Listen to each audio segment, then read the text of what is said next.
So I promised Razer that I would show them how to delete their saves and completely wipe their files. So there is two folders that hold everything. So this one right here in the user owner app data local low. I never even realized that that's what it was called. Nola Games Noita is where your saves for like normal Noita are. And this is where I keep all my stuff if I want to use noita.exe. And then if I wanted to, like, let's say I wanted to use this save right here for a video, I just copy and paste it, and then I'll change this to Save00. And then that's the save that I have going right now. So if I was to run Noita.exe, it'll run this one right here. But we don't want to do that. You know what? I'll leave it there. I'll name it backup. Backup. Okay. So to make sure that you completely cleaned everything, I would make sure that this is empty, or you change the save to something so that you still have it there, but it's not running Save00. If we were to run this right now, it'll create a new Save00 and it'll go through the whole loading screen, which is pretty neat if you wanted to see the lore into the game. But in here is where all the juicy stuff is. This obviously has Noita dev.exe and Wang Gen. I'm not exactly sure what this is, but maybe someday I'll find out. This one is in your Steam folder, Steam Apps, Common, and then Noita. And this one is completely separate from this one. In a way, if you wanted to completely wipe this one, I would just copy everything with Control A, and then I would throw it in a new folder just to make sure that you have it in case it doesn't fix whatever problem you're having. And then you can just load it back up. That's what I did for over here. I just had a folder of backup Steam data because Noita tends to get a little bit finicky and sometimes just completely self-destruct, so I have a little backup for that. But if I wanted to change what world I'm using in the dev world, let's say I wanted to make another one of my dev worlds, I just copy and paste this. It's a little bit big. Well, I say that now. It's only 8 megabytes. I don't know why it's taking so long. Maybe because I'm recording. But if you copy and paste that in here, and then you name that Save00, it'll be your dev world. So when you open this up, it'll open up the Save00 in this file. Not this one, in this one. So we'll rename this Save00, and then we'll open up Noita underscore dev.exe. And then we'll hit continue. Yes, I'm aware it's an older version, and it comes up with messages that I just ignore, which I probably shouldn't ignore. Yeah, I understand it's old. And so this is my little testing world, and there's a lot of stuff you can do in here.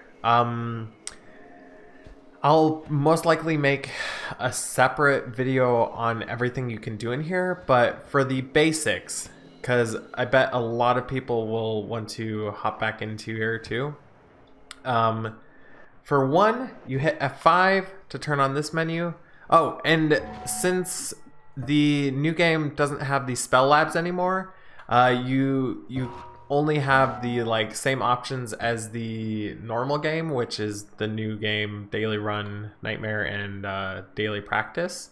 So you don't have the luxury of not being able to be killed, but you have something pretty cool as well. When you hit F5, it turns on that dev mode, and you can pretty much go into dev, you can disappear with enter and then reappear. So if you accidentally die, you can you can't grab your wands back, and sometimes you do lose your wands if you hit enter, so be careful. I haven't tracked down what causes that bug, But if you do die, then you can just spawn yourself back in and you won't have to reload a new world and stuff. You just have to remake the wands, which should be pretty simple because you can spawn in a wand with Shift P and you pick that up, and then if you go here, you can just click on whatever spells you want. Like let's say we want to make a rapid fire tentacle wand, then we do something like this. Just kidding, I'm real bad at making wands on the fly. There we go. And it's super fun to like just be able to click whatever spells you want to test and just throw them on there and test them out. So yeah. The other one, you notice that I drew this under me. It's holding control and left click.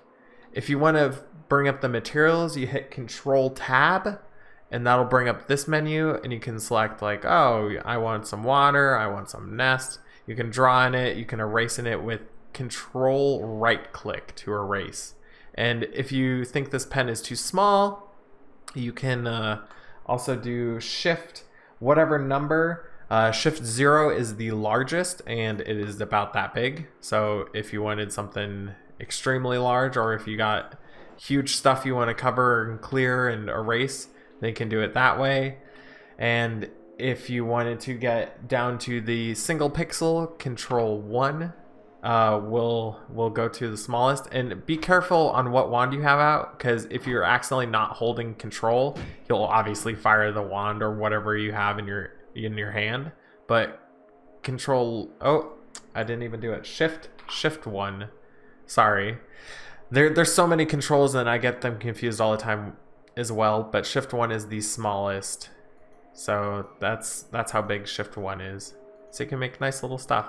And I plan on using a lot of it for up here when I'm falling down to 0.30k is what I have it set for, and this teleports us there. So now that we went over the basics, I hope that you can hop in here and just enjoy learning stuff and learning interactions and everything like that, because there's so much to learn in this game and so much to do, and I can't get enough of it. So I know a lot of people feel the exact same way, so just hop in here and learn what you want to. But if you want this world in particular, it will be in the description in the Google Doc, and since you now know how to swap it out and where it should go, it should be pretty simple for you. But anyway, have a wonderful evening, noon, and night. Goodbye!